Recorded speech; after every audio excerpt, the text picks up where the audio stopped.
Se tem algo que dói na vista aí de todo mundo, é quando você encontra uma marca que é toda desengonçada, com cores que não combinam, as redes sociais não têm contexto nenhum. Foi aquele lance lá do meu vizinho, do meu sobrinho, do meu primo, ele fez curso de Photoshop em algum lugar e resolveu fazer, né? Se bem que no meu caso aqui eu nem uso Photoshop, eu uso GIMP, né, para fazer as artes. Mas enfim, eu acho que todo mundo consegue detectar uma marca amadora, né, quando você vê um design desse tipo. É claro que a empresa pode ser boa, bacana, oferecer um serviço legal e o design ser todo zoado, mas é mais um motivo para você se preocupar com a aparência. Afinal, a primeira impressão é que fica. E essa primeira impressão geralmente é causada pelo chamado branding da sua marca e a composição do seu logo com a paleta de cores. E hoje eu vou dar algumas dicas em relação a isso e te dar algumas ideias e ferramentas que podem te ajudar a compor aí o visual da sua marca.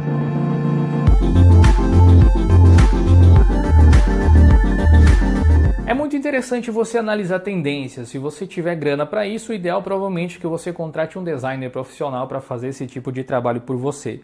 Mas eu sei muito bem que às vezes quando a gente está iniciando algum negócio a grana é meio curta, ou a gente não está podendo gastar agora porque ou a gente paga o funcionário ou a gente muda o outdoor ali fora, né?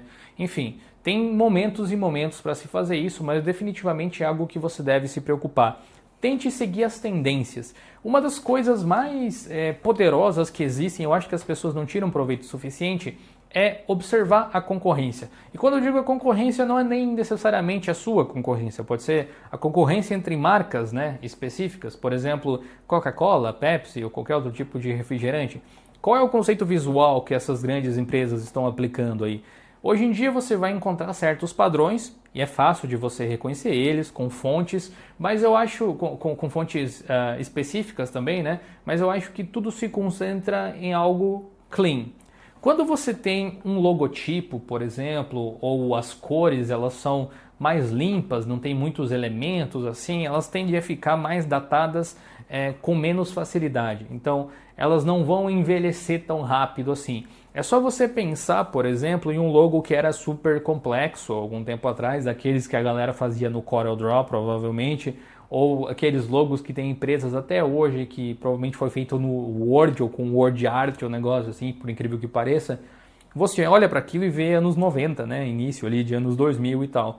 Mas você vê, por exemplo, o logo da Apple, que tirando aquele momento mais inicial nos anos 80, onde era todo colorido, ele tem meio que um contexto visual que mesmo se você pegar o logo de 10 anos atrás, ele ainda parece relativamente, você vai dizer, ok, não é tão ruim assim, né? Ficou bacana.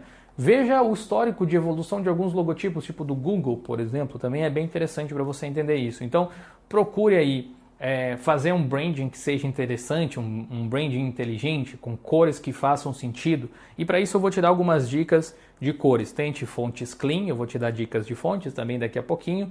E assim você vai ter um logo consistente que vai durar mais, que você vai poder utilizar em vários lugares diferentes. Aliás, essa é uma dica de ouro extremamente importante. Pense que o seu logo ele não vai simplesmente parar na sua fachada, se é que você tem uma fachada, ou no seu site.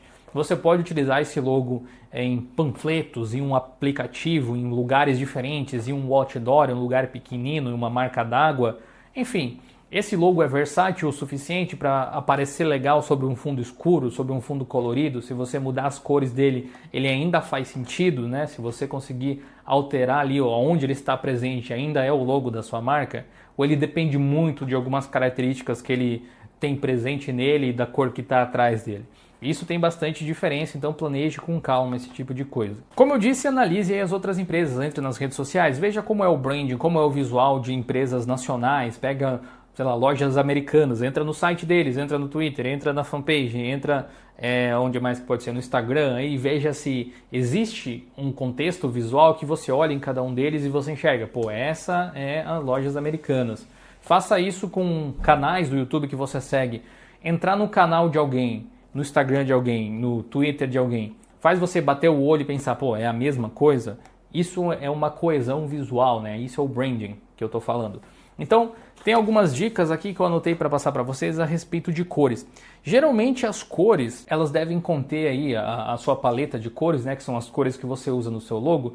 Branco e preto, geralmente elas estão dentro de um contexto normal. Então você vai usar luz e sombra em algum momento. E existe uma terceira cor que é a cor primária do seu logo. Então, pelo menos 3 cores você vai ter aí. Não precisa ser necessariamente branco e preto, mas isso é uma opinião pessoal minha. Eu acho que vai bem com quase qualquer tipo de logotipo.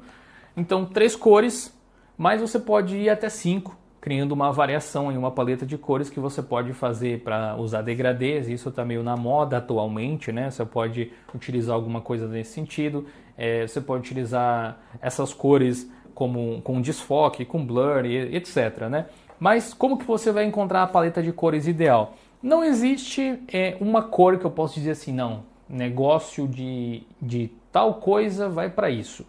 Apesar de que existem o lance da psicologia das cores. O azul meio que remete, por exemplo, à tecnologia, faz sentido ali. Se você está querendo vender algo mais verão e tal, você pode ir para cores mais quentes, tipo um laranja. Então depende um pouco, né? É bom estudar aí o lance da psicologia das cores. Mas se você é um pouco leigo nessa questão de criar paleta de cores, tem alguns sites que eu vou indicar para você. O Colors, ou Colors, o Colors, não sei como é que se pronuncia, porque tem dois O's aí, .com, é um site onde você pode escolher aí as cores que você mais gosta, que você pretende usar, e ele vai gerando cores que combinam com elas em um tom que combina com essa cor. E você pode ir trocando e até encontrar a paleta que você quer, e aí depois é só exportar, porque se você precisar mandar isso para um designer e dizer, ó, faça o meu logo com essas cores aqui, ele vai te agradecer muito, provavelmente. Tem vários sites que funcionam exatamente assim, eu acho que esse Colors aí é um dos mais interessantes, mas tem o Paleton.com também que faz o mesmo tipo de trabalho. Eu tenho certeza que existem muitos outros que eu desconheço, mas acho que essas são algumas boas dicas aí para você que está meio perdido em relação a esse assunto. Em termos de fontes, a única observação que você deve fazer é se a fonte tem direitos autorais ou não. Ela precisa ser livre de direitos autorais para você poder utilizar no seu logo. Muitas vezes o ideal é que você crie uma própria fonte para sua empresa, que você utilize em outros lugares.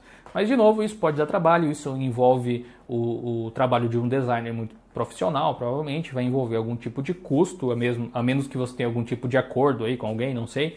Mas procure em sites como o da Fonte, o Fonte Squirrel, por exemplo, que você vai conseguir encontrar fontes de qualidade e gratuitas para utilização comercial. Então você pode criar aí o seu logo sem medo, utilizando uma fonte específica dali, ou tirando uma combinação de fontes, uma letra daqui e outra de lá, desde que faça sentido visual, é claro. Essas são as minhas dicas aí para criação de marca, de branding, né? Espero que elas tenham sido úteis para você. Esse vídeo vai ficando por aqui, se inscreva para receber os próximos conteúdos aqui do canal e até a próxima. Falou!